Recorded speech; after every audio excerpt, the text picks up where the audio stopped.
안녕하십니까. 3월 선물 옵션 동시만기일 그 4마리의 마녀가 춤춘다는 그런 동시만기일을 3거래일 앞두고 뭐 글로벌 시황하고 국내 시황이나 주식은 간단하게 설명드리고, 일단은 선물 옵션 만기일이기 때문에 파상에 대해서 좀 자세하게 설명을 드리겠습니다.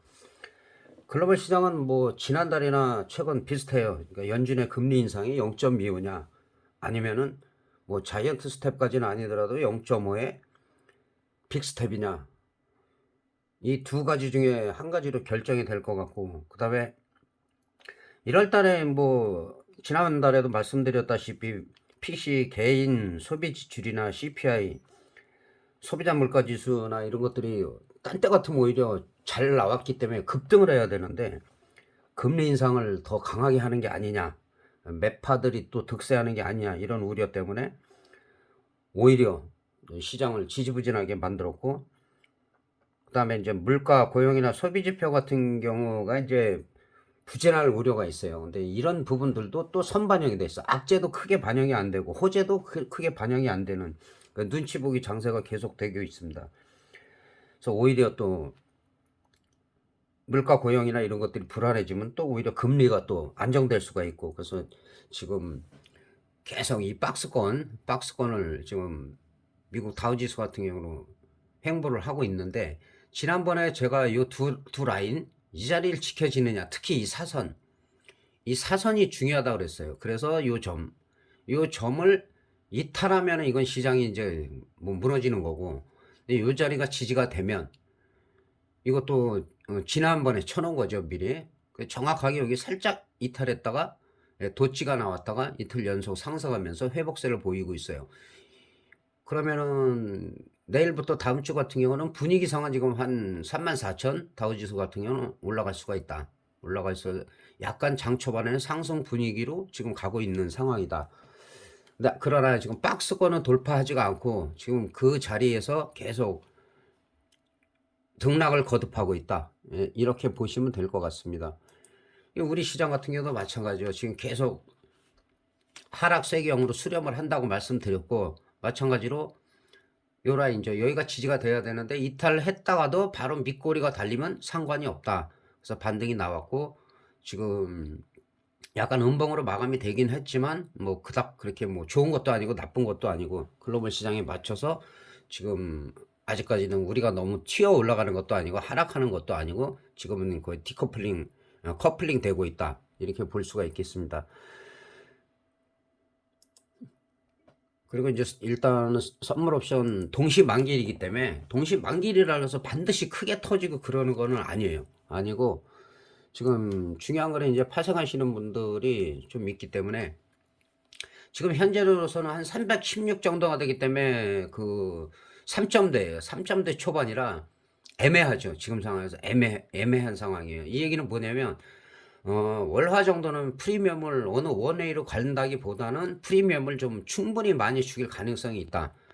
그러고 나서 오히려 수요일 정도에도 만약에 장 초반에 그 뭐 뭐 갭상승도 나올 수가 있겠지만은, 그런 상황에서 어떤 그 시초가에서 양풀이를 죽이던 그럴 때가 일단은 1차 양매수 기회가 올 수가 있다. 그리고 지금 현재 316대를 갖다가 지금 유지하고 있기 때문에 지금으로서는 317에서 320까지가 좋은데, 일단은 322.5, 3호가 정도까지는 일단은 월화 정도는 매매해도 되는데, 만기 하루 전에는 거의 등가격하고 1호가 정도, 이 정도에서 형성이 될 가능성이 있어요. 그래서 만기 전날은 제가 특별하게 바쁘지 않으면은 다시 올리고, 그때는 만기 전날하고 만기일은 지난달처럼 댓글로 계속 중요한 시간이 허락하는 날 다를 테니까 그런 부분은 좀 도움이 될 겁니다. 풋옵션도 마찬가지예요. 뭐 빠지더라도 막 307, 305 이런 거는 아예 매매 안 하는 게 나아요. 310 이하는 아예 매매 안 하는 게 낫다. 그러니까 월요일 정도는 한 3호가 마찬가지로 3호가 정도는 해도 되는데, 그 다음에 이제 월화 정도나 지나서 어느 한쪽으로 확 기울을 때는 그때부터는 등 가격에서 1호가 정도 양쪽 그 싸움이다. 그렇게 볼 수가 있겠습니다. 그래서 일단 320을 갖다가 뭐 일봉상 보면은 뭐 계속 하락하고 있는 거죠. 계속 프리미엄을 죽인다 그랬죠. 양풀이 죽인다. 계속하고 지금 저점이 아직도 확인이 안 됐다. 더 빠질 수도 있는 거죠. 더 빠질 수도 있고 일단은 30분 봉상으로 분석을 해보면 계속 저점이 깨지고 있어요. 그리고 지금 이 자리는 지켜지고 있으나 이 자리는 지금 1.07을 갖다가 만약에 월요일날 1.07을 이탈했다. 그럼 아직도 저점 확인이 안 된 거예요. 여기다 대고 콜옵션이 간다 하고 무리하게 베팅하면 절대로 안 된다는 거. 그 다음에 풋옵션은 315를 보겠습니다. 마찬가지로 풀이만 다 죽였죠. 양풀이 다 죽였고 일봉상 보면은 이것도 크게 못 올라갔어요. 예, 이거는 계속 횡보하고 있죠. 근데 실제로 이렇게 횡보를 하다가 이렇게 횡보를 일봉상인데 이렇게 오랫동안 횡보를 하다가 치고 올라가면 또 많이 갈 수가 있어요. 근데 지금 상황에서는 대박보다는 많이 나와봐야 중박 정도가 기대할 수가 있다. 대박이 나오려면 일단 프리미엄이 더 죽어야 되고 그다음에 수요일 오전 내내 어느 콜이든 풀이든 죽이면은 그리고 나서 바닥을 만들면 거기서 터질 확률이 높아요. 중방 이상이. 그리고 일단 박스권 이탈 안 했다는 거, 안 하고 유지가 됐다는 거는 그 풋옵션이 약하지가 않았다. 그러나 그렇다고 엄청 올라간 것도 아니고 양풀이를 계속 다 120분봉 보면은 이런 올해 박스권은 여기를 돌파했을 때는 정말 터지는 거고 그 다음에 이 저점을 갖다가 1.17 같은 경우는 이탈했다. 이탈하면 이거는 또 하염없이 빠질 수가 있어요. 횡보한 만큼 올라가거나 횡보한 만큼 빠지는 경우가 많기 때문에 그래서 지금은 눈치 보기 장세다. 콜도 아니고 풋도 아니고 애매하다. 그럼 아직까지는 외국인들이 뭐 기관이나 지금 투신 같은 경우는 지금 선물을 매수하지만 외국인이 계속 매도를 하고 있기 때문에 이 시장을 갖다가 억제하고 있다. 그리고 최근에 몇 개월을 보면 수급이 만기 부근 때 되게 안 좋다. 그리고 미리 터졌죠. 미리 다 터졌는데 3월 달에는 아직 조용해요. 폭풍 전야 아직 안 터졌어요. 이거는 그러니까 만기가 지나서 한 3주 4주 걸쳐서 터지는 경우가 하나가 있고 그다음에 그 전달 말일에서 첫째 주에 터지는 경우가 있고 근데 그거 다 지나갔어요. 그다음에는 월화수가 연달아 터지는 경우가 있고 아니면 만기 하루 전날 만기 하루 전서부터 만기까지 만기 하루 전날 한 7, 800% 터지면 만기 때는 터져봐야 그날 터질 거는 없어요. 그렇기 때문에 지금 시나리오가 한 6가지 정도가 되는 거에서 지금 남은 게 3가지예요. 절반. 그래서 오히려 양매수 기회가 분명히 온다. 예, 그렇게 볼 수가 있겠습니다. 그래서 제일 중요한 거는 아까 말씀드린 대로 등 가격에서 너무 지나치는 외 가격은 아예 물렸다 하더라도 청산을 하고 뭐 10개를 갖다 1개를 만들더라도 등 가격 근처 거를 매매를 하는 게 낫다. 아직까지는 오버나잇 하거나 그럴 단계는 아니라는 거 그렇게 말씀드릴 수가 있겠습니다. 그래서 자세한 거는 가급적이면 만기 전날 그다음에 만기일 계속 댓글로다가 단다는 거 그렇게 말씀드릴 수가 있겠습니다. 지금은 뭐 일단은 계속 박스권에서 움직이기 때문에 특별한 게 없어요. 그리고 예상했던 거고 그리고 주식 몇 종목만 간단하게 살펴보겠습니다. 이거 대우조선해양인데 이런 주식들은 여기가 지켜지면은 저항선 그리고 이 자리가 올라와야 된다. 올라온 상태예요. 올라오고 여기서 등락을 거듭하지만 더 빠지더라도 23,000원대가 유지가 되면 괜찮다 그랬죠. 근데 여기서 이제 밑골이 달고 26,000원대를 돌파했을 때는 전고점 27,200원을 가느냐 못 가느냐 아니면 여기를 돌파하면 29,000원 정도 볼 수가 있다. 주식도 마찬가지예요. 단기적인 반등이 나왔기 때문에 여기서 당연히 횡보 등락을 하는 거는 당연하다. 이게 뭐 잘못되는 것도 아니니까. 삼성전자 같은 경우도 일단은 이 저점에서는 한 번, 2번 올라간 상태에서 눌리는 거라 뭐 크게 문제가 없다. 당장은 이게 매수냐 매도냐 당장은 매수가 아니에요. 오히려 5만 한 9천원대 아니면은 8천원대까지도 만약에 밀렸다. 그냥 무조건 사는 게 아니라 요런 식으로 바닥을 만들다가 밑골이 달고 양봉이 나올 때 오히려 일봉상은 진입하는 게 낫다. 지금 당장은 매수가 아니다. 하루 이틀은 더 보고 그다음에 이제 59,000원대가 지지가 되면 그다음에 좀 반등이 나올 때는 단기적으로도 뭐 단기나 스윙 정도 매매가 가능하다. 그다음에 삼성 SDI 같은 경우도 지난번에도 말씀드렸지만 이런 종목들이 만들어가고 있다. 만들어가고 있는데 지난주에는 계속 강했죠. 이것도 삼성 SDI도 지속적으로 지금 말씀드리고 있고, 그리고 마지막으로 종근당 바이오. 그러니까 지난번에 늘 말씀드리지만 이 사선 추세가 중요하다. 이 사선 추세를 지켜지느냐. 그러다 살짝 이탈했어요. 뭐 이탈이라기보다 약간 3일 정도 횡보하다가 갑자기 뭐 갭 떠가지고 쫙 올라갔다가 그대로 그냥 뭐 매도세가 나왔는데, 이런 종목들은 마찬가지예요. 이 저점이 한 24,000원대가 지켜지느냐. 그리고 1차적으로는 24,800원 정도가 지켜져야 돼요. 이 자리가 지켜지면 또 다시 한번 또 시도를 할 수가 있다.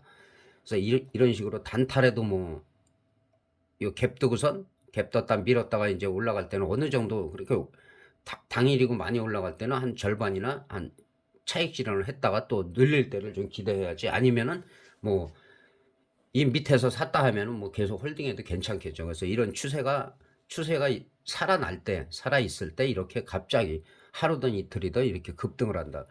이쪽에 보면 여기도 그랬죠. 여기서도 급등했다가 쭉 빼고. 그러니까 월요일 날은 여기서 이런 식으로 음봉이 나오느냐가 중요해요. 음봉이 나온다. 음봉이 나오면은 일단은 일봉상 음봉이 나오면 일단은 매도했다가 늘리는 거 봐서 들어가는 게 나아요. 그래서 일단은 지금 네 종목을 말씀드렸는데 항상 그 주에 그나마 차트가 괜찮은 종목을 우량주 위주로 올려주고 있기 때문에 그런 종목들은 그 일주일 정도는 뭐 단타도 가능하기 때문에 우량주들만 일부러 올려드리는 겁니다. 그래서 간단하게 글로벌 시황이나 국내 시황은 뭐 마치도록 하는데, 우리나라 같은 게 딴 거 없어요. 원달러 환율이 뭐 1320원도 돌파가 됐다가 그게 저항선이다 그랬는데 살짝 올라갔다가 다시 1300원 초반으로 밀린 상태인데, 그러니까 오히려 이렇게 되면은 3분기가 안정될 가능성이 있어요. 3분기가 안정될 가능성이 있는데 제 생각에는 3분기가 안정된다는 건 누구나 기대를 하고 있는데 오히려 2분기가 4, 5, 6월이 오히려 더 중요하다. 거기서 선반영이 돼서 미리 어느 정도 지수가 올라갈 가능성도 있다는 거예요. 그래서 3월 한 둘째 주 만기가 변곡점이 될 가능성이 있다. 여기서 안정이 되느냐 아니면 한 번 더 흔들었다 가느냐, 이제 그 차이이기 때문에 그런 부분을 좀 신경을 써야 돼요. 우리나라 같은 경우는 또 1월 달에 수출이 안 좋았죠. 별로 안 좋으니까는 많이 감소될 것 같은 그런 우려감이 확대되고 있고, 근데 오히려 그런 것들도 미리 악재가 선 반영됐듯이 우리나라도 선 반영이 돼 있기 때문에 오히려 이제는 이제 더 이상 밀릴 게 뭐가 있냐, 회복만이 남아 있지 않냐, 이런 기대감이 있기 때문에. 그래서 3월 만기, 그다음에 금리 인상, 미국의 연준의 금리 인상, 이런 부분들이 큰 영향이 없다면은 뭐 오히려 한 번 정도 눌리는 게 좋아요. 눌렸다가 한 번 더 좀 거기서 뭐 약간 공포를 느껴갖고서 사람들이 할 때 오히려 반등이 크게 나올 수도 있는 상황이다. 그리고 지금 우리가 한미연합훈련을 지금 상당히 확대해서 실시를 하는데 13일에서 23일까지 계속해서 실시를 하다 보니까 지정학적 리스크가 또 남아있다. 그리고 긴장감이 좀 고조가 되고 있고, 근데 사실은 이렇게 훈련을 강화가 할 때 북한이 도발을 강하게 한 적은 없어요. 왜냐? 다 준비가 된 상태에서 잘못 건드렸다가는 바로 집중 포화가 터지기 때문에 오히려 끝나고 나서나 아니면 뭐 미사일 정도는 언제든지 뭐 도발할 수 있겠죠. 근데 예전에는 이 김정은과 다르게 김정일이나 그 김일성이나 이런 그 선대 사람들은 김정은이 그 아버지 할아버지 때는 한미 연합훈련 할 때는 좀 그렇게 막 나댄 적은 없어요. 솔직히 말해서 다 엄청난 뭐 항공모함서부터 비투 폭격기서부터 어마어마한 장비들이 다 있는데 건드려 갖고 승산이 없다는 걸 알기 때문에 그때는 도발을 안 해요. 도발을 잘 안 하는데 김정은은 잘 모르겠어요. 저도 좀 무모한 면도 있고 젊고 해서 그런지 몰라도, 그러나 지정학적 리스크도 항상 국지전 수준의 도발 아니면 큰 영향을 받지 않는다. 그러나 그 ICBM 장거리 미사일이 뭐 정말 일본 영해에 떨어졌다든지 뭐 해갖고 우리나라 영해에 떨어졌든지 실수든 그래 갖고 뭐 지금 국지전에 버금가는 그런 일이 있을 때는 시장이 뭐 하루 이틀 정도 출렁일 수가 있어요. 근데 오히려 그럴 때 빠질 때는 매수의 기회다. 오히려 매수의 기회이기 때문에, 그러나 지정학적 리스크가 존재하고 있다. 예, 그런 부분은 악재로서 반영될 수도 있다는 거 생각하시기 바라면서 그 만기주 잘 대응하시기 바라겠습니다. 다시 한번 말씀드리는데, 만기 전날하고 만기일은 그 댓글로다가 지속적으로 중요한 상황을 말씀드리겠습니다. 대단히 감사합니다.